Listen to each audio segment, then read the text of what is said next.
सहनावतु सहनो भुनक्तु सह वीर्यं करवावहै तेजस्विनावधीतमस्तु मा विद्विषावहै। ओम शांति शांति शांति। सच्चिदानन्दरूपाय विश्वोत्पत्त्यादिहेतवे तापत्रयविनाशाय श्रीकृष्णाय वयं नमः। नारायणं नमस्कृत्य नरं चैव नरोत्तमं देवीं सरस्वतीं व्यासं ततो जयमुदीरयेत्। अखण्डमण्डलाकारं व्याप्तं येन चराचरं तत्पदं दर्शितं येन तस्मै श्रीगुरुवे नमः। अज्ञानतिमिरान्धस्य ज्ञानाञ्जनशलाकया चक्षुरुन्मीलितं येन तस्मै श्रीगुरुवे नमः। गुरुर्ब्रह्मा गुरुर्विष्णु गुरुर्देवो महेश्वरः गुरुः साक्षात् परं ब्रह्म तस्मै श्रीगुरुवे नमः।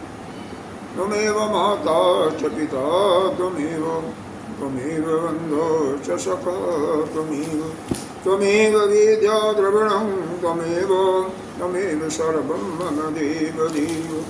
गजाननं भूतगणादिसेवितं कपितजम्बूफलचारुभक्षं वासुतं शोकविनाशकारकं नमामि गणेशपादपङ्कजम्।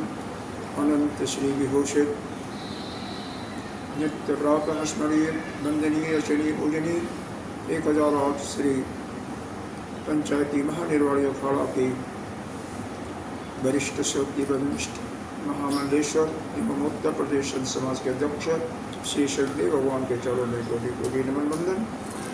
विराजमान यहाँ पर हमारे ब्रह्मचारी कृष्ण जी उनके अंतःकरण में विराजमान आत्मस्वरूप परमात्मा को नमन करते हुए हम पढ़े गीता जी का ध्यान करें।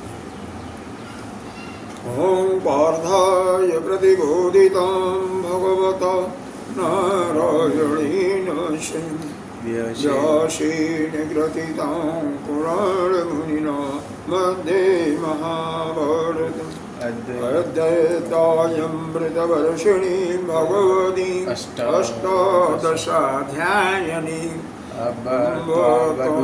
अनुसन्दधामि भगवद्गीते भवद्भीषिणीं। नमोऽस्तुते व्यासविशालबुद्धे फुल्लारविन्दायतपत्रनेत्र येन त्वया भारततैलपूर्णो प्रज्वालितो ज्ञानमयः प्रपन्नपारिजाताय स्तोत्रवेत्रैकपाणये ज्ञानमुद्राय कृष्णाय गीतामृतदुहे नमः। सर्वोपनिषदो दुग्धा गोपालनन्दनः पार्थो वत्ससुतर्भोक्ता दुग्धं गीतामृतं महत्।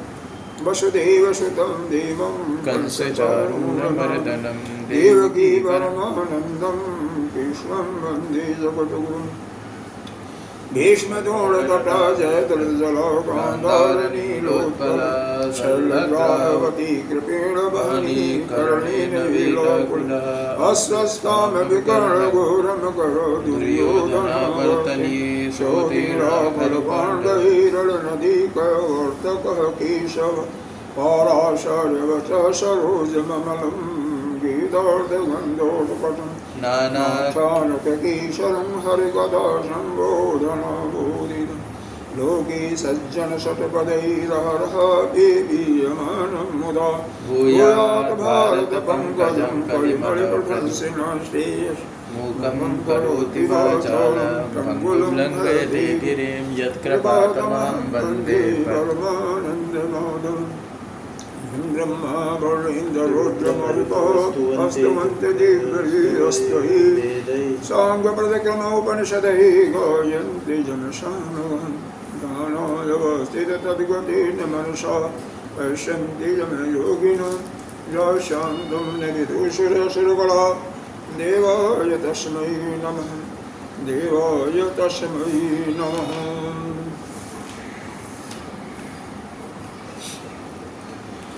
18वें अध्याय का 36वें श्लोक से पाठ करते हैं। सुखम तो इदानीं त्रिविधं शृणु मे भरतर्षभ। सुखं तुदानीय त्रिविधं शृणु मे भरतर्षभ। शृणु मे भरतर्षभ।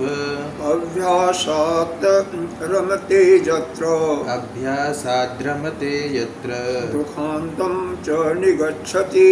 दुःखान्तं च निगच्छति। तद् अग्रे विषमैव तत् यत्तद् अग्रे विषमिव परिणामे अमृतोपमम्। परिणामे अमृतोपमा। तत् सुखं सात्विकं प्रोक्तम् तत्सुखं सात्विकं प्रोक्तम् आत्मबुद्धि प्रसादजम्। आत्मबुद्धि प्रसादजा। विषय इंद्रिय संयोगात् विषय इंद्रिय संयोगात् तत् अग्रे अमृतोपमम्। तद् अग्रे अमृतोपमा। परिणामे विषम इव परिणामे विषमिव तत्सुखम् तत्सुखं राजसम् अस्मृतम्। तत्सुखं राजसंस्मृतम्। यद् अग्रे च अनुबन्धे यदग्रे च अनुबन्धे च सुखं मोहनम् आत्मनः। सुखं मोहनमात्मना। निद्रा आलस्य प्रमोदोत्थम् निद्रालस्य प्रमादोत्थ्यं तत् तामसम् उदाहृतम्। तामसमुदाहृतम्। यहाँ पर 3 प्रकार के सुखों का वर्णन किया गया है। कुछ हम लोगों ने कल देखा था, बाकी एक बार देखते हैं। क्यों सुख? पीछे यह बताया गया था 3 प्रकार के ज्ञान होता है, 3 प्रकार का कर्ता, 3 प्रकार का ही कर्म होता है। फिर उस कर्म को करने के लिए बुद्धि भी 3 प्रकार की होती है। जो प्रकृति के गुण हैं उन्हीं के अनुसार बुद्धि भी 3 प्रकार की होती है, सत्य रजतम। और उसी प्रकार से धृति भी 3 प्रकार की होती है। यानी जो बुद्धि धारण करने की शक्ति है, प्रारंभ कार्य करते हैं, अंत तक जो बनाए रखती है उसको धृति कहती है, यानी धारण करना। तो यह बुद्धि और धृति को 3 बार बता करके फिर उस कर्म से जो सुख की प्राप्ति होती है। क्योंकि कोई भी कर्म करते हैं तो कुछ तो आनंद मिलता है, चाहे वह तामसी व्यक्ति हो, चाहे राशि हो, चाहे सात्विकी हो, किसी प्रकार के कुछ तो आनंद मिलता ही मिलता है। क्योंकि सात्विक अगर कोई व्यक्ति है, कोई पुरुष है, तो उसको क्या बांधता है? ज्ञान और सुख से बनता है। राशिक होता है तो आसक्ति राग से बनता है, और तामसिक होता है तो किससे? मोह से, आलस्य से, निद्रा से। तो इसी प्रकार के 3 प्रकार के इन सुखों का वर्णन यहाँ पर किया हुआ है। जो सात्विक पुरुष है वह कैसे उसको सुख मिलता है? सात्विक कैसे? तो कहते हैं उसको अभ्यास जनित सुख मिलता है। कल शायद इस पर चर्चा हम लोगों ने किया था कि अभ्यास करते करते सुखम तू इदानीं त्रिविधम शून्य भारतर्षभ। अभ्यासात रमते यत्र। जो अभ्यास में ही रमण करता है उसके सारे दुख दूर हो जाते हैं।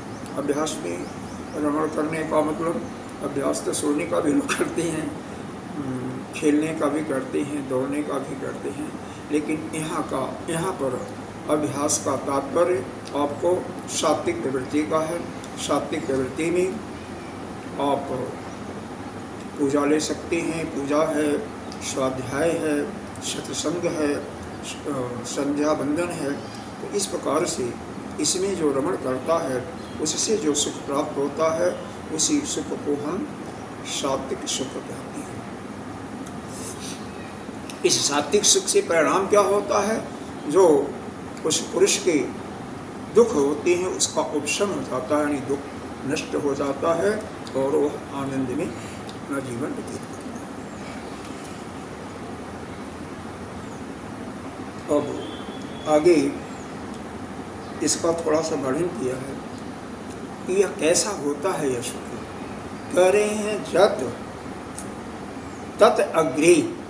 जो वह क्या होता है? अग्रे मतलब जब का वह प्रारंभ में, अग्रे का मतलब प्रारंभ में, जब वह प्रारंभ में क्या होता है? विषम इव, यानी विष के समान ही यह प्रतीति होती है, लेकिन अंत में उसका परिणाम क्या होता है, वह अमृत के समान होता है। कोई भी आप सेवन कर रहे हो, चाहे दवा हो, चाहे भोजन हो और चाहे साधना कर रहे हो, तो जो पहले आपको कष्टकारी मालूम होता है, कष्टकर मालूम होता है, इसका मतलब उसका परिणाम जो है वह सुखद होगा। और वही उस प्रकार का जो सुख उस कर्म करने से प्राप्त होता है, उसी को कहते हैं सात्विक सुख। सात्विक सुख। हाँ, जैसे मान लो, बहुत अच्छा सुख बताया। जैसे मान लो पहले सुबह भगवान की हम लोग आरती करते हैं, पूजा करते हैं, तो शुरू में तो दुख मालूम होता है। कहाँ, हमें तो दुख नहीं लगता। अरे लगता तुम्हें नहीं है तो इस दुनिया की बात तो करो। जागने में दुख लगता है, समय से जागने में दुख होता है। आपको नहीं होता, आपका अभ्यास हो गया है। तो जिसको अभ्यास नहीं होता है 5 दिन 7 दिन 10 दिन, लेकिन जब उसको बाद में वह क्रिया करते हुए उसमें आनंद मिलने लगता है, तो उसको अपने आप ही उसकी नींद टूट जाती है और उसमें वह आनंद लेता है। आनंद लेता है, बिल्कुल आनंद लेता है। आप किसी मंत्र का उच्चारण करो, शुरू में आपको बेशक आनंद न मिले, बाद में जब उसमें उसी देवता को ही देखते हो, जैसे ओम शब्द का भी उच्चारण किया और ओम शब्द के साथ उसका अर्थ, उसका भाव भी प्रतीत हो, जी बिल्कुल, तो उसमें आपको रस मिलने लगता है। रस, वही रस की प्राप्ति ही वो सुख देता है। और इसके बाद राजसी सुख के लिए बताया गया, जहाँ पर सात्विक सुख अभ्यास जनित होता है, वहीं पर राजसिक सुख में अभ्यास नहीं करना होता है। इसमें इंद्रियों का विषयों में जाने से ही सुख लगता है। इंद्रियां जब विषय में जाती हैं तो सुख मिलता है, इसमें कोई अभ्यास नहीं करना पड़ता है। तो इसका क्या बताया, विषय इंद्रिय संयोगात् विषय इंद्रिय संयोगात् अग्रे अमृतोपमम् तदग्रे अमृतोपमम् परिणामे विषमिव परिणामे विषमिव सुखम राजसम अस्मृतम। तत्सुखम राजसं स्मृतम्। देखिए, विषय इंद्रिय के संयोग से जब उस सुख की, आनंद की अनुभूति होती है, तो अग्रे यानी प्रारंभ में क्या होता है, अमृत के समान बहुत अच्छा लगता है। चाहे रसगुल्ला हो, चाहे चटपटा हो, शुरू में अच्छा लगता है, लेकिन परिणाम में क्या होता है, ये विष के तुल्य होता है। तत् सुखम, ऐसा जो सुख होता है राजसिक सुख होता है, क्योंकि इससे कई चीज़ों की हानि होती है। इससे हानि क्या होती है, इसका आपका वीर का हानि होता है, बल का हानि होता है, तेज आपका जाता है, क्योंकि विषयों के संयोग से। और कुछ रसना इंद्री का ऐसा संयोग है विषय का, रसना इंद्री का संयोग क्या करता है, आपको क्या करता है, चर्बी बढ़ाता है। चर्बी बहुत दुष्ट है रसना इंद्रिय, शुगर भी बढ़ाएगा, सुगरी सब बढ़ाता इत्यादि, फिर आपका हार्ट पे प्रॉब्लम आती है। और वहीं पर कर्णेंद्रिय का सुख जो मोबाइल में बहिरा कर देता है, हाँ, टीवी में लगे रहते हैं, मर जाओ, आंखें खराब कर लो, आंखें खराब होती हैं, माइंड भी खराब हो जाता है, क्यों नहीं होता, सब खराबी है। तभी आपसे कहते हैं फोन कम चलाओ। तद अग्रे च अनुबंधे, तदग्रे च अनुबंधे च सुखम च नहीं, अनुबंधे यहाँ पर हो गया, 5 नहीं हुआ, 4 लगाएगा। जत अग्रे च अनुबंधे च यदग्रे च अनुबंधे च सुखम मोहनम आत्मनः सुखं मोहानमात्मना निद्रा आलस्य प्रमादोत्थम निद्रालस्य प्रमादोत्थ्यं तततामसम उदाहृतम। तत्तामसमुदाहृतम्। यह सुख क्या है, अनुबद्ध कहते हैं परिणाम है। एक बार पहले भी आया था, शायद ज्ञान में या कर्म में आया था। तो जत अग्रे जो सुख प्रारंभ में क्या होता है, तो परिणाम में जो सुख होता है वह कैसा होता है, मोहनम आत्मन, अपने आत्मा को ही मोहित कर लेता है। अरे वाह, क्या बात कहे आप। और क्या है, कहाँ से सुख होता है, निद्रा आलस्य प्रमोद क्या प्रमाद है। 3 चीजों से यह उत्पन्न माने उत्पत्ति होता है। निद्रा आलस्य प्रमाद, अतत्तामसम तत्ता समुदाहृतम। अब के लिए क्या है, यह परिणाम में भी और प्रारंभ में दोनों समय में जब इसका कोई सेवन करता है और जब अंत में भी दोनों समय में यह उसकी आत्मा मोहित रहती है, मतलब वो मोह से ग्रस्त हो जाता है। ग्रस्त हो जाता है। जैसे निद्रा, अब निद्रा का यहाँ पर देने की जरूरत तो है नहीं, सभी मालूम होगा। हमको निद्रा पता ही नहीं क्या होता है। हाँ नहीं, आपको तो निद्रा नहीं मालूम होता, निद्रा- लेकिन निद्रा का मतलब ऐसा है, दो प्रकार की निद्रा होती है। दो एक प्रकार तो- की? हाँ, जैसे दो ही होता है ना, आप एक तो हमको- स्वप्न जनित स्वप्न, असमंजस में डाल रहे हैं प्रभु। स्वप्न जिसमें हम स्वप्न ही देखते रहते हैं या करवट बदलते रहते हैं, करवट। और दूसरा जो वो वाली निंदा बहुत बेकार होती है, इसमें करवट में वो तो आलस्य आ जाता है। वो तो दुष्ट निद्रा होती है। और दूसरा जो है वो होता है गाढ़ी निद्रा। सुसुप्ति और अवस्था, वास्तव में वही गाढ़ी निद्रा, वही तो मजा आता सोने में। हम सुसुप्ति के लिए पूरा दिन सोते नहीं है और रात को हम सुसुप्ति में जाते हैं। अरे बहुत सुंदर, आप तो महान लगती है। तो सुसुप्ति अवस्था वास्तव में वो 1 घंटे का मिल जाए, आधे घंटे 2 घंटे का, उसी में महाराज जी सुसुप्ति कभी कभी 5 घंटे की भी आती है, ये भी ना मानी। हाँ, हम कभी कभी 12-12 घंटे सो जाते हैं, हमको पता ही नहीं चलता कितना सुसुप्ति नहीं होती है बच्चे। तो आलस्य जनित, लेकिन कभी कभी 1 घंटा ऐसी सोएंगे नींद ऐसे बस वही होता है। एकदम डूब जाते हैं उसमें। सीधी सी बात है, सोने के बाद अगर आप पूरे तरो ताज़ा महसूस करो, बिल्कुल ताजगी महसूस करो, हाँ। और उसके बाद उठ जाओ तो पूरा दिन आपका ताजगी में जाता है। आज सुबह हम ताजगी महसूस किए थे सच में। जिस दिन आप आलस्य में थोड़ा सा उस गाढ़ी निद्रा के बाद भी फिर भी लेटे रहते हैं, उसमें क्या होता है, जो आपका वीर होता है, बल होता है, जो मतलब शक्ति उत्पन्न हुई थी उस निद्रा से, गाढ़ी से, वो सब समाप्त हो जाती है, छिड़ जाती है। अब आप क्या होते हैं, बिना शक्ति वाले, और दिन भर जैसे मुर्दा उड़ता है ना, कोई शक्ति नहीं है, बीमार आदमी, वैसे ही दिन भर वैसे ही। ऐसे झूमा करो। आज तो हमारे अंदर बहुत ताजगी थी, देखा आज कितना काम खींच दिए। इसीलिए बाहर भी हुआ है आज तो। हाँ, आपका प्रश्न पूछो और वही धीरे से। जी सर, जी सर। आलस्य का मतलब होता है कि किसी कार्य को टाल देना, हम कल कर लेंगे, बाद में कर लेंगे, यही आलस्य। ये बात सही है आपकी। और इसके विषय में तो बताना नहीं है। आलस्य में जो आलसी आदमी होता है ना, उसका जीवन अंधकार में होता है, वो कभी भी जीवन में आगे नहीं बढ़ सकता। कारण यह है कि किसी कार्य को वह पूरे उत्साह के साथ नहीं कर सकता। ये तो और जब आलस्य नहीं होगा, वो तरोताज़ा महसूस करेगा, पूरा जो काम आधा घंटा में करना है वो 20 मिनट में भी कर देगा। महाराज जी टाइम जो समय जितना लेगा उतना ही लेगा, ये तो बात है। नहीं, हमने देखा आप 10 मिनट में भोजन बढ़िया बना देते हो, हाँ? 15 मिनट नहीं बनाते हो। कई बार हमने देखा है आपको कि 15-20 मिनट में या 25 मिनट में, 25 मिनट मैक्सिमम, आप जब तरोताज़ा होते बना देते हो, बढ़िया बनाते। जब आलसी रहते हैं जिस दिन, उस दिन मन नहीं लगता वहाँ। उस दिन खिचड़ी बनाते बनाते 2 घंटा लग जाता है। हाँ, जैसे आज खिचड़ी बना, आज तो ठीक थे, लेकिन आज मेरा मन नहीं हुआ। आज घुमा है ना इतना। हाँ। अच्छा, प्रमाद का तो संतों ने 3 अर्थ बताया है कि एक तो भूल जाना, पहला ये अर्थ होता है, जो काम हमें जिस समय किसी को कुछ जवाब देना होता है वो भूल जाते हैं, बाद में हमें याद आता है कि अमुक पुरुष को ऐसा हमें जवाब देना चाहिए। कई बार जो कहना है उससे विपरीत भी हमारी बुद्धि के अंदर आ जाता है, जो हमें कहना चाहिए उसके, जो हम चाहते हैं उसके विपरीत बुद्धि आ जाती है। तो यह प्रमाद आलस्य का ही एक भाई है, भाई बहन है दोनों। भाई बहन है, दोनों भाई हैं।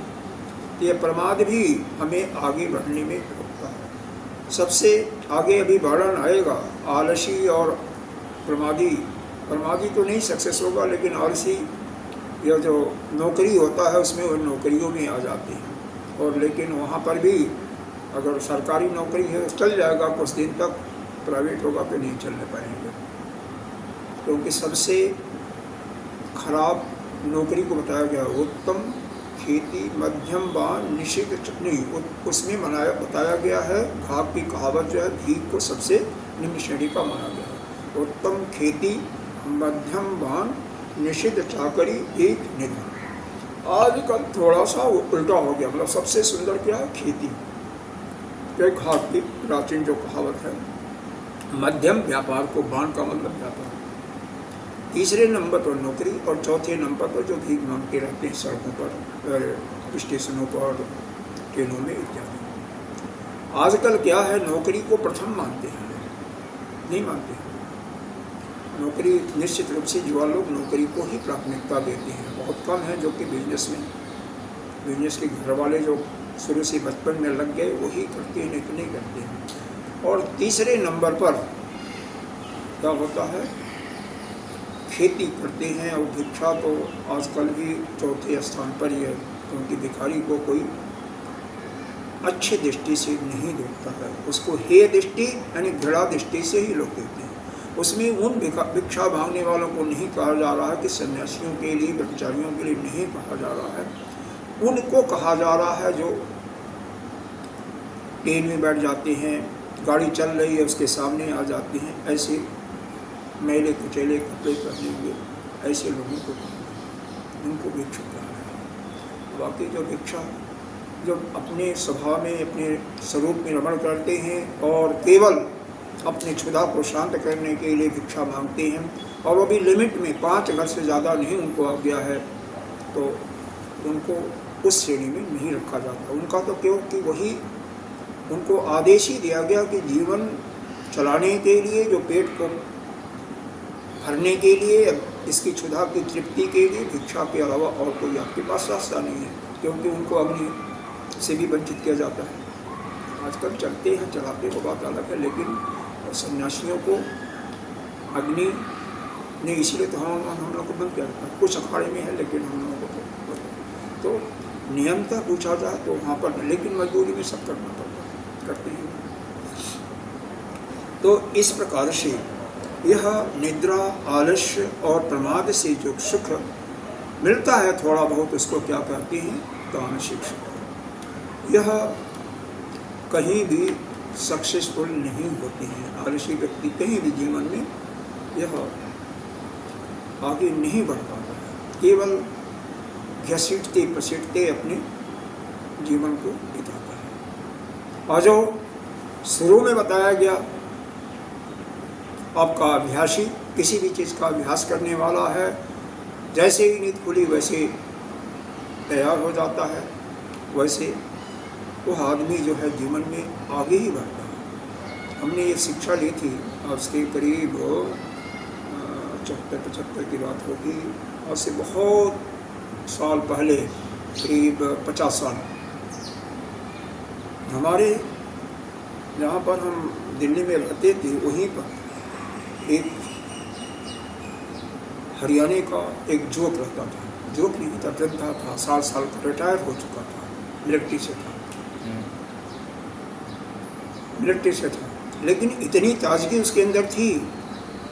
दिन में लकड़ियाँ लाता था बटोर करके, खाना चूल्हा पर उसी से लकड़ी से बनाता था, और रात को कपड़ा पहन करके सोता था, पगड़ी बंधी हुई होती थी, लाठी साथ में होता था, कोई भी बात हो तुरंत तैयार, सेकंडों में तैयार, टार्च सब कुछ साथ में। हमने कहा कि ये कहाँ से तुमने पाया? पता यही हम लोग को सिखाते हैं। जैसे अलार्म हुआ कोई घंटी खतरे की वजह, तैसे हम लोग फालन हो जाते थे। अगर न हो तो मारे जाए, नहीं।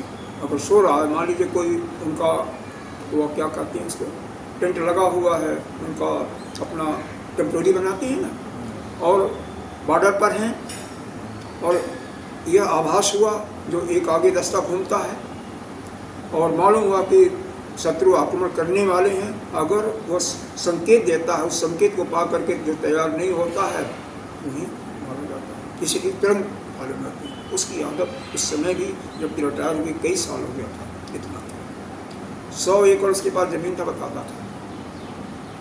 बताता था हमारे यहाँ बहू जब आती है तो सवेरे अगर कटाई का समय, हंसिया लेकर के खेत में जाती है, बिल्कुल कहीं आलस्य का नामो निशान नहीं। ऐसे भी लोग होते हैं। पहले तो हम शुरू में इसकी हंसी उड़ाते थे, बाद में जब उसके तर्क को, उसके गुणों को देखा तो फिर तो हर प्रकार के लोग होते हैं संसार में। अब अगला श्लोक जो है, अभी जो कुछ बताया गया आपको याद रखो, 3 प्रकार का ज्ञान, 3 प्रकार का कर्म और 3 प्रकार का कर्ता पहले बताया गया। फिर उस कर्म को करने के लिए कर्ता की बुद्धि भी 3 प्रकार की होती है, धृति भी, निर्धारण करने की शक्ति वो भी 3 प्रकार की होती है, यह बताया। बहुत अच्छे बच्चे हैं। और फिर आगे अभी क्या बताया, इससे जो जनित सुख होता है, सुख भी 3 प्रकार का होता है। सुख भी बता दो 3 प्रकार का। बता तो दिया, एक अभ्यास जनित सुख वही शाब्दिक सुख है, जो कि शुरू में प्रारंभ में विष के तुल्य होता है, लेकिन उसका परिणाम सुखद होता है, अमृत। हाँ बता दिए, याद आ गया, बस इतना काफ़ी है। अब यहाँ पर देखिए, इसके बाद ये बता रहे हैं, इस संसार में, इस पूरे सृष्टि में, पृथ्वी से लेकर के आकाश पर्यंत कोई ऐसा स्थान नहीं बचा हुआ है, कोई जीव नहीं होगा जिसके अंदर ये तीनों गुण न होते। हर एक के अंदर या तो सतो की प्रधानता होगी, रजो की या तमो की, ये तीनों ही होती हैं। तो इसके लिए 40वां श्लोक है। इसमें ये जो क्या बोलता है, भाष्य में केवल शब्दों का अर्थ दिया हुआ और कुछ नहीं है वो, क्योंकि इसमें कोई खासियत नहीं थी, इसलिए भगवान ने इसका कोई विशेष वर्णन नहीं किया। तो 41वां श्लोक पढ़ते हैं।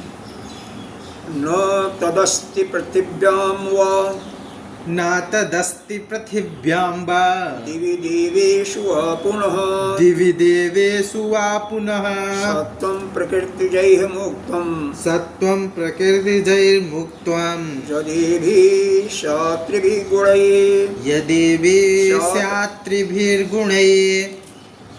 यहाँ पर इसको दोबारा पढ़ लेते हैं। न तत् संधि विच्छेद करके पढ़ेंगे वैसे नहीं, छंद विच्छेद नहीं। हाँ, न तदस्ति पृथिव्यां वा, न तदस्ति पृथिव्यां वा, दिवि देवेषु वा पुनः, दिवि देवेषु वा पुनः, सत्त्वं प्रकृतिजैः मुक्तं, सत्त्वं प्रकृतिजैर्मुक्तं, यदेभिः त्रिभिः गुणैः, यदेभिः शास्त्रिभिर्गुणैः। यहाँ पर क्या है, क्या? न तत् अस्ति पृथिव्यां, पृथ्वी में भी कहीं कोई ऐसा स्थान नहीं है, चाहे मनुष्य हो, प्राणी हो या अन्य कोई भी हो। जी सर। वह दिवी, देवलोक में भी, दिवी देवेशु, और पृथ्वी में, स्वर्ग में, दिवी जो है यह स्वर्गलोक हुआ, देवेश देवताओं के यहाँ भी कोई भी देवता भी ऐसा नहीं है। सत्तम प्रकृतिजैः मुक्तम, कि जो कि इन प्रकृति से उत्पन्न हुए इन तीनों गुणों से मुक्त हो। तीनों गुणों से मुक्त कौन है? जो तीनों गुणों से ऊपर चला जाता है वह परमात्मा तो ही है, और जो ज्ञानी होता है वही तीनों गुणों से मुक्त होता है, सत्वरजतम तीनों गुणों से। तो यहाँ पर यह सब सारा बताने का जो मुख्य प्रयोजन यही है। यह तीन प्रकार का बताने का कभी माइंड में विचार आना चाहिए, क्यों ये सब दुनिया भर का यह वर्णन किया जा रहा है। तो इसका मुख्य प्रयोजन यह है कि इन गुणों को समझो, और अगर आप तमोगुणी हो तो तमोगुणी से रजोगुणी बनो। रजोगुणी से जैसा कल इसमें बताया था कैसे बनना है, और रजोगुणी से सत्वगुणी बन करके गुणातीत बन जाओ। और जब गुणातीत हो जाओगे तो ही अब अपने स्वरूप में धीरे धीरे शिक्षा ग्रहण करके गुरुदेव के पास जा करके मुक्त हो जाओगे। गुणातीत का मतलब यह है तीनों गुण आपको नहीं स्पर्श कर सकते हैं, और वास्तव में तो परमात्मा ही होता है या ज्ञानी पुरुष ही तीनों गुणों से युक्त होते हैं। तो आप हो जाओगे तो मुक्त हो जाओगे। हम तो होना ही है, हो गए।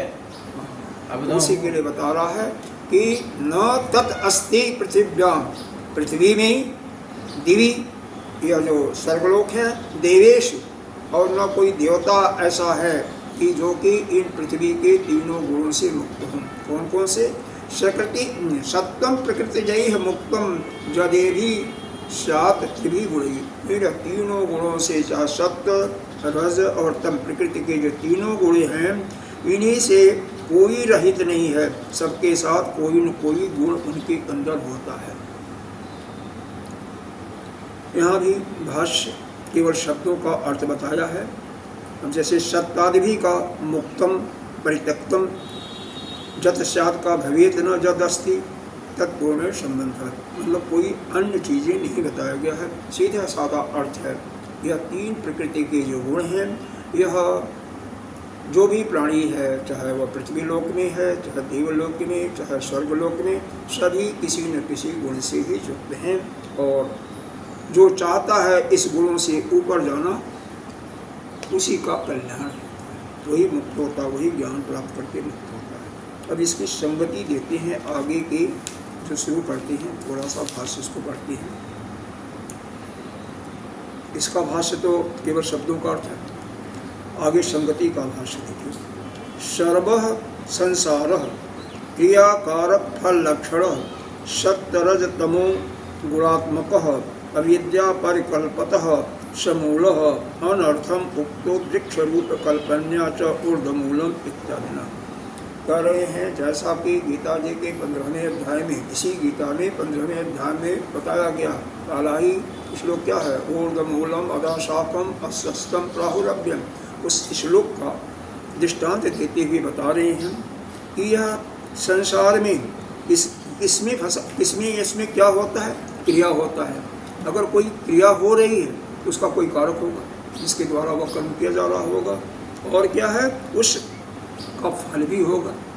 भाई कोई भी कर्म कोई करता है तो कोई फल तो होगा ना। तो क्रिया, कारक और फल, यह जो लक्षण है ये किसके हैं, सत्य गुण का अलग, रजो गुण का अलग, और तो इसीलिए बता दिया सत्य रजस तमो गुणात्मक, इन तीनों गुणों से युक्त होता है। और यह क्या है, अविद्या पर कल्पित है, अविद्या के द्वारा ही होता, क्योंकि अविद्या के द्वारा ही मनुष्य के अंदर कामना आती है। कामना मतलब इच्छाएं, वासनाएं, और उन वासनाओं के फलस्वरूप कर्म करता है।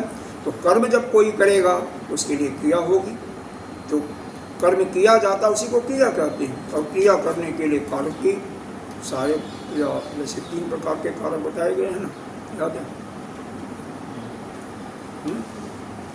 3 प्रकार के कारक। कौन से कौन से नहीं याद है? देखो, पहला यह है जो उस कर्म करने का जो हेतु है, वो मूल, और जो जिसके द्वारा वह कर्म किया जाता है, और इसके बाद में अन्न होता है सहायक कारक। हाँ। जैसे मिट्टी बनती है ना, उसको कहते हैं, जो कुम्हार बताता है उसको निमित्त कारण कहते हैं। निमित्त, उपादान, सहायक। हाँ, समझ में आ गया, अब कुछ बताना नहीं, समझ में आ गया, पूरा आ गया बहुत अच्छे से। ठीक है। तो यह हम लोग बने भी है ना, भगवान ने बनाया है, नगर कहते हैं। तो अभी निमित्त उसको क्या कहते हैं, अभिन्न निमित्त उपादान कारक। निमित्त भी है, उपादान, दोनों अपने अंदर से, जैसे मकड़ी जलाल निकाल करके ढूंढा उसमें आया, वो उसमें आया, वो बना है इसका। निमित्त, उपादान, सहायक, समझ गए। अभिन्न निमित्त उपादान कारक, निमित्त भी है, लेकिन अभिन्न, उसमें कोई भिन्नता नहीं है। निमित्त भी है वही, और उपादान, क्योंकि बाहर से कोई सामान नहीं लाता, इसीलिए उसको कहा गया। समूलः अनर्थो, अविद्या से कल्पित है, और क्या है, यह अनर्थ का सूचक है। अनर्थो मुक्त, अनर्थ है। कैसे, जैसे कि पहले गीता जी में बताया गया है, ऊर्ध्वमूलम अतः शाखम, तो उसी प्रकार से यह वृक्ष के रूप में कल्पना करके बताया गया। तीसरे श्लोक में शायद 15वें अध्याय में आई आया है, याद करो, असंग शास्त्रेण जड़ेन छित्त्वा, बताया गया ना, नहीं याद आ गया। तो असंग शास्त्रेण, उसको मारना है, कैसे मारना है, ये जो विद्या है कैसे इसको मारना है, असंग शास्त्रेण, मतलब उससे संग रहित होकर के, आसक्ति रहित होकर के, और तलवार को पहना करके उसको तो जड़ेन छित्त्वा ततः पदम तत् परिमार्गितव्यम जस्मिन् कृतानुतंत्र भूय तुम्हें चाहम पुरुषम प्रबद्धम इति चोक्तम, ऐसा कहा गया। तो तत्र च सर्वस्य त्रिगुणात्मकत्व, इसलिए सभी तीनों गुणों से ये जो संसार युक्त है। यह शंका हो रही है तीनों गुणों का कार होने से संसार के कारण की कारण निवृत्त उत्पन्न हो प्राप्त्याम, इस कारण की इसके कारण की निवृत्ति नहीं हो सकती है। इसीलिए यथा तत्र निवृत्ति उसकी निवृत्ति के लिए हो तो स्यात् तथा वक्तव्यम, यह कारण जो है यह कैसी निवृत्ति होगी उसी के लिए आगे बता रहे हैं, उसी के लिए बतलाना चाहिए। तो आगे भगवान बताएंगे सर्वः च गीता शास्त्रार्थ उपसंहृतव्य एकमान एव च सर्वाभीत स्मृत पुरुषार्थम। कह रहे हैं संपूर्ण गीता शास्त्र का जो सार है ना, इस प्रकार उपसंहार किया जाना चाहिए। एकमान या सर्वा, जो वेद में है, स्मृति में जो लिखा हुआ है, वह परम पुरुषार्थ को जो सिद्धि चाहने वाले हैं, जो उसके इच्छुक हैं, वह अनुष्ठेय इस प्रकार से उनको करना चाहिए। कैसे? ब्राह्मण क्षत्रिय वैश्य शूद्र, जो जिस वंश में पैदा हुआ है या स्वभाव से जैसा है उसको इस प्रकार से कर्म करना चाहिए, ऐसा बतलाया जा रहा है। यह वर्ण व्यवस्था चौथे अध्याय में बताया गया था और यहाँ पर बताया जा रहा, इसलिए बताया जा रहा है कि यह जो अविद्या से ग्रसित, यह तीनों गुणों से युक्त जो यह प्राणी है, उसका संकट का, उसका उद्धार करने के लिए, उसकी निवृत्ति के लिए, उसको अविद्या को दूर करने के लिए इस प्रकार से कर्म करना चाहिए। कैसे? जो जिस वर्ण का है उस वर्ण के अनुसार, उसी के अनुसार 3 श्लोकों में इसको बता रहे हैं। पहले तो 42वां अध्याय और यह सारा साधना का एक काल से स्वरूप बताया जा रहा है। 41 से 65 श्लोक तक 25 श्लोकों में साधना का ही स्वरूप पढ़ेंगे। तो 41वां क्या है? ब्राह्मण क्षत्रिय विषाम, ब्राह्मण क्षत्रिय विषाम शूद्राणाम, बस यही तक है, 8 अक्षर ही कहो। शूद्राणाम च परंतपः, आप गण लेना बाद में, आप जो मैं कर रहा हूँ। ब्राह्मण क्षत्रिय विषाम शूद्राणाम च परंतप कर्माणि प्रविभक्तानि, कर्माणि प्रविभक्तानि स्वभाव प्रभवै गुणैः, स्वभाव प्रभवै गुणैः। क्या है? विषाम का मतलब वैश्य है और शूद्र का तो है ही है। तो ब्राह्मण क्षत्रिय वैश्य शूद्र इस प्रकार से परंतप, परंतप अर्जुन के लिए कहा गया है, दूसरों को तपाने वाला। हे अर्जुन, इस संसार में 4 प्रकार के वर्णों का विधान किया गया है, जैसा कि पहले बताया जा चुका। ब्राह्मण क्षत्रिय वैश्य शूद्र। कर्माणि प्रविभक्तानि स्वभाव प्रभवै गुणैः, उनको उनके स्वभाव और कर्म के अनुसार 4 भागों में बांटा गया। जाति के अनुसार भी बांटा कि जाति का अर्थ होता है जैसे ये पुरुष, यह मनुष्य है, यह पशु है, यह कीड़ा है, यह आपका जंगली पशु है इत्यादि। इस प्रकार से जाति उसको कहते हैं। लेकिन हम लोग जाति ऐसे भी करते हैं, ब्राह्मण वैश्य, तो इसको हम उसके स्वभाव से पैदा होते ही उसका स्वभाव होता है। असल में होता क्या है? पूर्व जो जन्म में जैसे जो कर्म किया रहता है, जिसका जो संस्कार होता है, उसी संस्कार के आधार पर उसका ब्राह्मण क्षत्रिय वैश्य या शूद्र के घर में जन्म होता है। ठीक। और लेकिन अब यहाँ पर संजोगात संग से, मतलब प्रारंभिक शिक्षा माता ने क्या दी, कैसे उसका पाठशाला में कैसे वातावरण मिला, उसके अनुसार भी उसके संस्कार में परिवर्तन होता है। तो स्वभाव के अनुसार जो पहले से मिला है उसके अनुसार संस्कार में परिवर्तन भी हो जाता है। लेकिन यहाँ तक है, जितना भी वेद के अनुसार जो यज्ञादि क्रिया कर्म हैं, उसके कर्म में जो आपका जिस जन्म के ही हिसाब से आपको अधिकार दिया गया है। ब्राह्मण है तो वह यज्ञ ही करा सकता है जाति का। यहाँ तक कि शंकराचार्य भी जो होता है, जो ज्ञानी तो है, महामलेश्वर तो है, लेकिन जो ब्राह्मण जाति का होगा उसी को बनाया। तो हर जगह यह शुरू से ही है। लेकिन ज्ञान प्राप्ति के लिए कोई जाति का अधिकार, कोई मतलब जाति की व्यवस्था नहीं, कोई भी कर सकता है, शूद्र भी ज्ञान प्राप्त कर सकता है एवं पशु पक्षी भी ज्ञान प्राप्त किए हैं। उदाहरण के स्वरूप आपका काव्यसिद्धि है यानी, तो यही बता रहे हैं कि स्वभाव और प्रभवी, प्रभवी माने जिस जाति में जैसे उत्पन्न हुआ है, और गुण उसी के अनुसार उसके कर्मों को देखते हुए 4 भागों में बांटा गया है। यह ब्राह्मण, क्षत्रिय, वैश्य, शूद्र, इनको वर्ण व्यवस्था कहते हैं, जो कि 4थे अध्याय में पहले भगवान ने जिक्र किया था, एक ही श्लोक में सब किया था।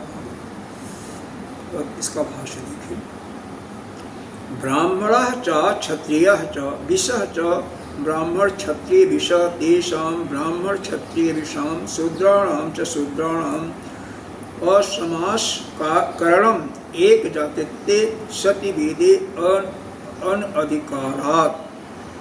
कह रहे हैं ब्राह्मण आदि के साथ शूद्रों को मिला करके, यह इसका समास, इसको मिला करके कहने का प्राय क्या है, शूद्र द्विज नहीं है। उस द्विज, क्योंकि शूद्र का यज्ञोपवीत नहीं होता है, इसलिए द्विज, द्विज किसे कहते हैं, जिसका यज्ञोपवीत हो जाता है उसके बाद उसको द्विज कहते हैं। द्विज का मतलब ब्राह्मण नहीं होता, ब्राह्मण क्षत्रिय वैश्य तीनों द्विज हो जाते हैं। न होने के कारण वेद पठन में उसका अधिकार नहीं है, मतलब वेद का पाठ शूद्र नहीं कर सकता है, उसको भगवान ने यहाँ पर साफ स्पष्ट शब्दों में बताया है।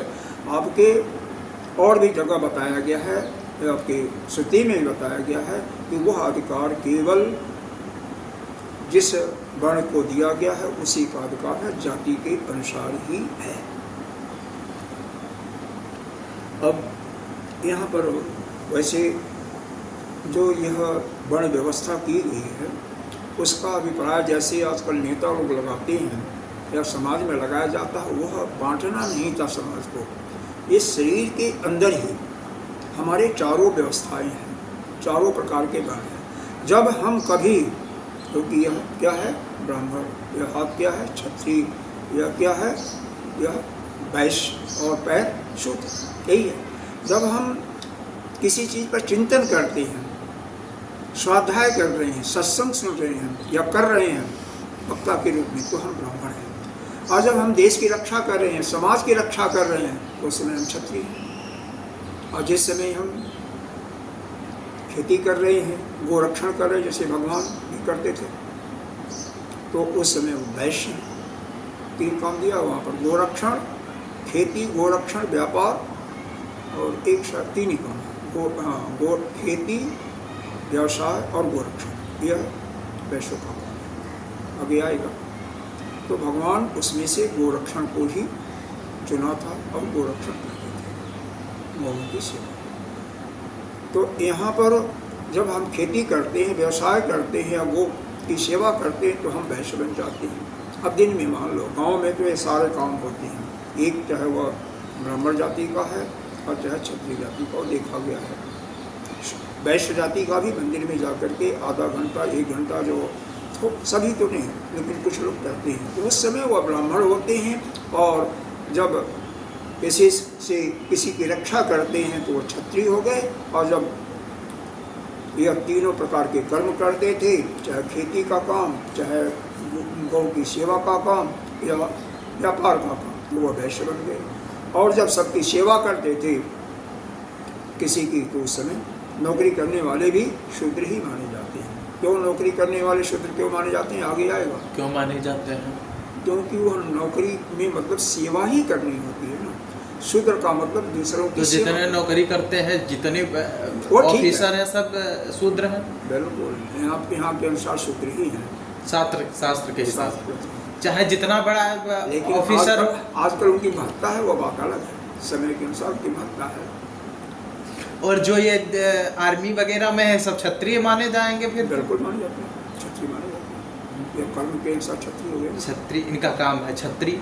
क्षत्रिय होते। और जो ये व्यवसाय वगैरह करते हैं, सब ब्राह्मण कर रहा तो अभी माना जाएगा वैश्य। और वैश्य का काम है, खेती है, गोरक्षा। अरे हमने भी भैंस चलाया है बचपन में, भैंस पर बैठ कर, भैंस पर बैठ करके चलाते थे।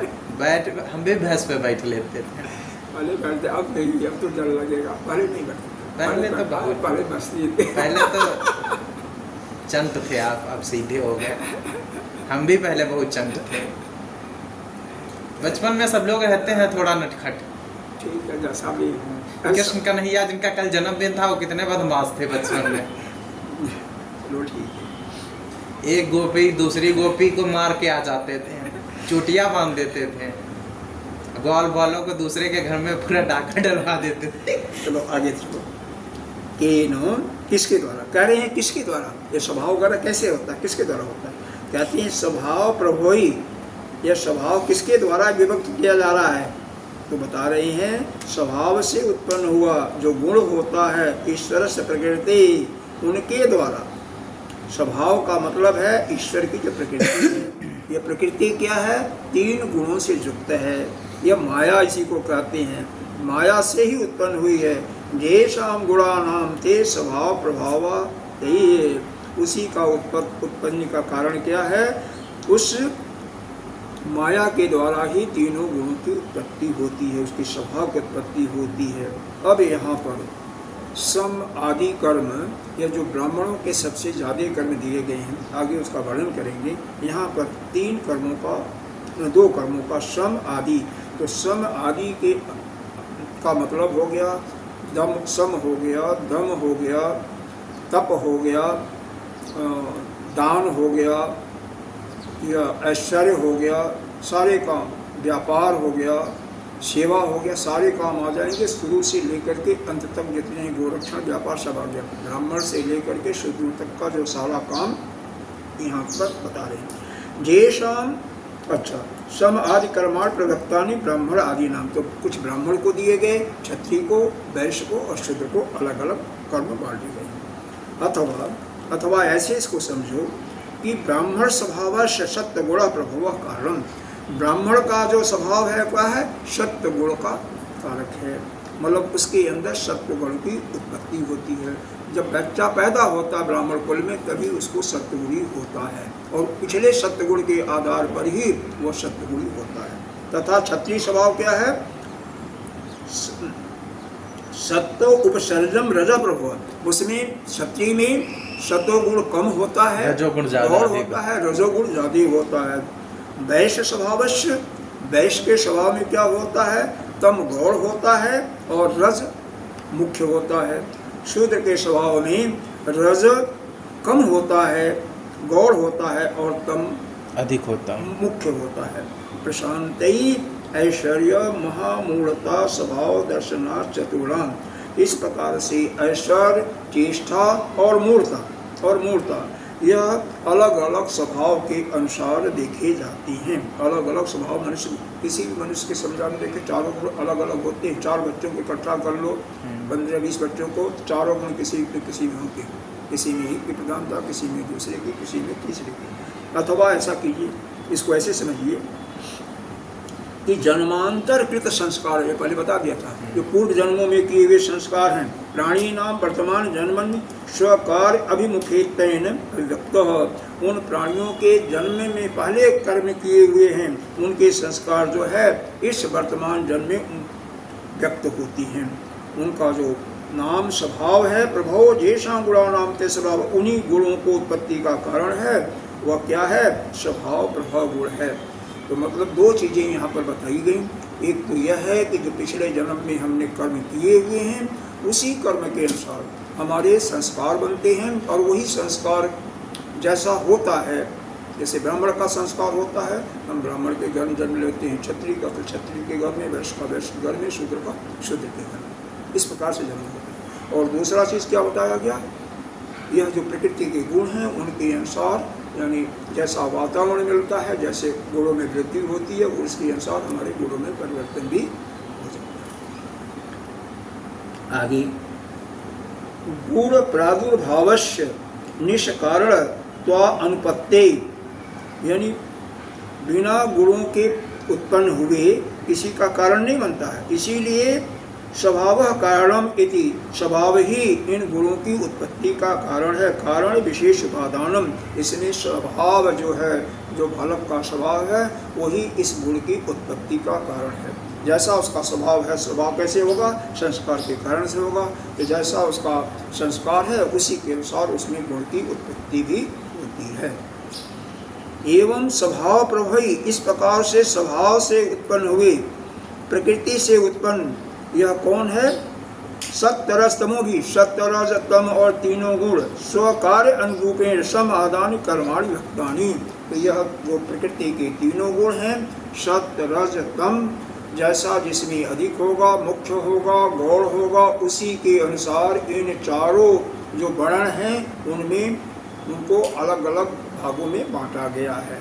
विभक्तानि मतलब उनको विभक्त किया गया है।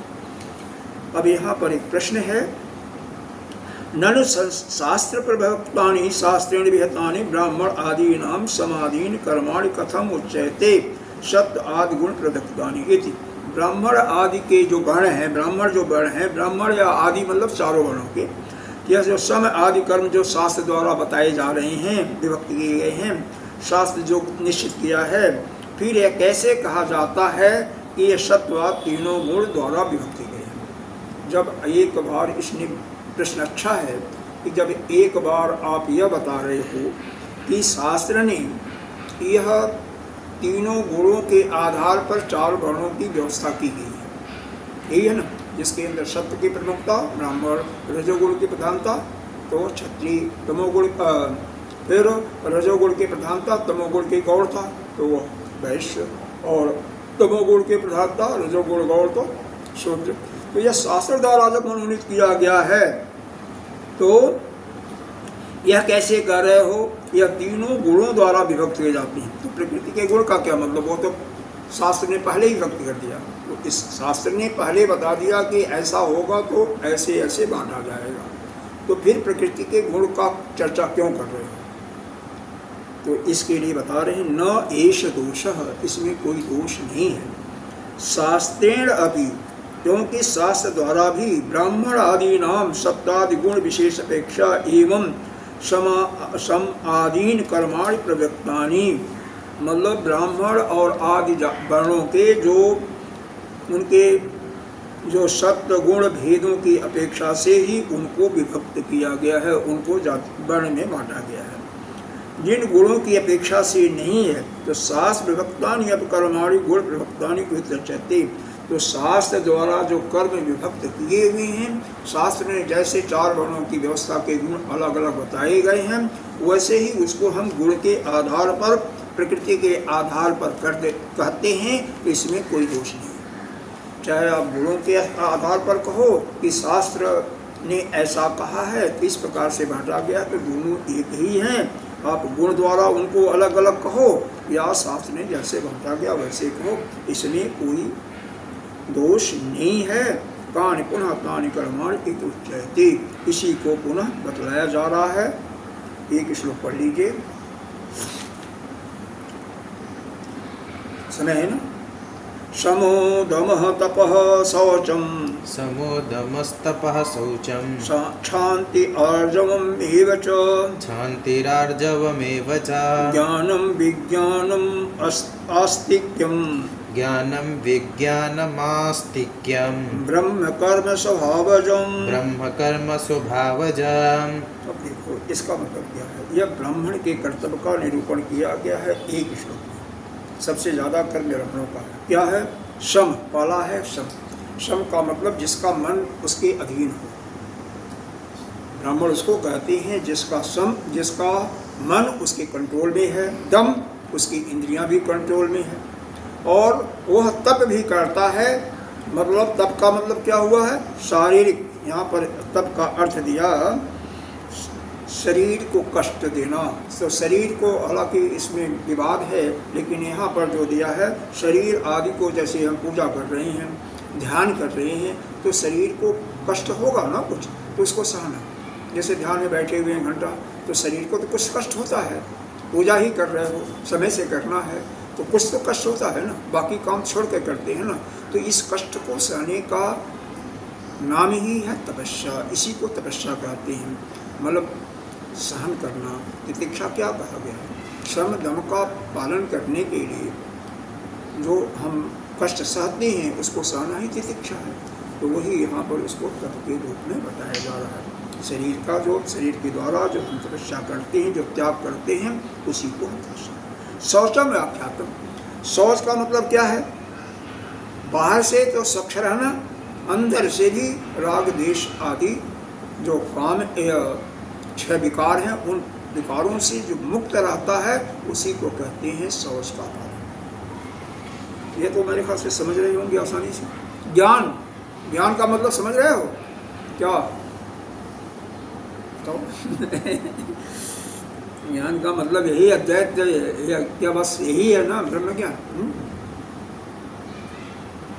नहीं ब्रह्म ज्ञान करो तो यहाँ पर तो अपना विद्या, अब ब्रह्म ज्ञान उड़ रहा है सर के ऊपर से। मतलब आपका टाइम हो गया, पूर्णमदा होना ही चाहिए।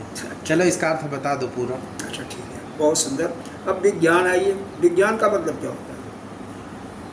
विज्ञान का मतलब यह होता है, वैसे तो अनुभव, जो ज्ञान को ही अपने जीवन में उतारने को ही हम विज्ञान कहते हैं। विज्ञान अपने जीवन में उतार लिया, उसी को हम कहते हैं यह विज्ञानम, ज्ञान विज्ञानम।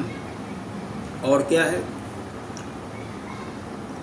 आस्तिकता, अर्थात शास्त्र का के वचन जो हैं और गुरु में, मतलब जैसे वहाँ पर बताया जाता है ना, श्रद्धा का अर्थ, उसी को आस्तिकता कहते हैं। आस्तिकता, हाँ, श्रद्धा। गुरु शास्त्रे स्वापेशु सत्य बुद्धिया, उसी को आस्तिकता भी कहती है। आस्ति भाव यानी श्रद्धांता, इसमें दिया हुआ है श्रद्धांता आगम अर्थेशु, जो आगम यानी शास्त्र हैं, पुराण आपके शास्त्र हैं, आगम शास्त्र को श्रुति को ही कहते हैं, उनके अर्थों में जो श्रद्धा रखता है उसी को कहते हैं आस्तिकता। ब्रह्म कर्म ब्राह्मण, यह ब्राह्मण कर्म माने गए हैं। ब्राह्मणों की यानी ब्राह्मण व्यवस्था में, ब्राह्मण वर्ण में जो पैदा होता है उनकी यह कर्म माने गए हैं, और यह स्वभाव से ही होता है, यानी पैदाइशी ही होता है। यदि उत्तम स्वभाव प्रभवी गुणई, और यह स्वभाव जन्म से गुण में भी, गुण कर्म भी इसी के कारण से, गुण कर्म में के अनुसार इसको विभक्त भी किया गया है। इसी वाक्य को कहते हैं स्वभावजम पद से ही। यह स्वभावजा है। जैसे कोई बालक अगर ब्राह्मण के घर में पैदा हुआ है तो उसके अंदर यह जो 5-6 गुणों की चर्चा की गई है वह बचपन से ही होती है। कई बालक बचपन से ही करते हैं, सभी नहीं करते होगा, लेकिन कुछ होते हैं। जैसे जैसे समय कलयुग बढ़ता जा रहा है वैसे वैसे परिवर्तन होगा। कोई नहीं, अब यहीं पर हम इसका आगे की चर्चा कल करेंगे, और यहीं पर हम समाप्त करते हैं आज का सत्संग। ओम पूर्णमदः पूर्णमिदं पूर्णात् पूर्णमुदच्यते पूर्णस्य पूर्णमादाय पूर्णमेवावशिष्यते। ओम शांति शांति शांति। आगे 7 बजे मिलते हैं, 7 बजे।